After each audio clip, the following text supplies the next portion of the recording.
नमस्कार. व असा कुड्याची पानं ही आणि ह्या पानाची आमची आजी पहिलीच्या काळात काढून ही व्हरान सुकत घालाप आणि त्याची अशी कापून मोठीशी इडी कराप आणि ती 2-4 दिस वडा बसली पेटवून वडा परत पालवाप परत पेटवाप अशी करून ती एक इडी 2-2, 3-3 दिस काडटाली. आणि आयज अशी फिरत रानांसून वयताना म्हाका दिसलो कुडो ती याद जाली. आणि कित्याक व्हिडिओ केलो तर स्पेशली म्हणजे हे जे शेंगो दिसले म्हाका कुड्याचे शेंगो हे खूप दिस जाले बघले. म्हणजे ह्या पावसाच्या सिजनान येतात ते.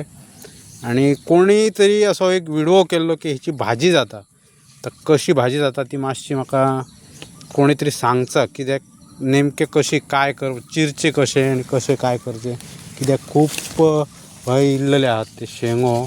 झाडाक खूप शेंगो लागलेले अरे बघ. खरीच भाजी जाता जाल्यार बेस्ट असा. मी सांची काढून व्हरतय आणि करतय भाजी. पण सांगची तुम्ही कशी नेमकी भाजी जाता ती. चिराप काय सोलाप ते भितरले गर काढाप काय तसेच चिरून घालाप ह्या कळांक जाय न्हू, नाजाल्यार भलताच जावंक ना. सो जरूर सांगता म्हाका कुड्याच्या शेंग्याची भाजी कशी करतात ती. आम्ही इडी बघलेली आहे पण भाजी ना. थँक्यू.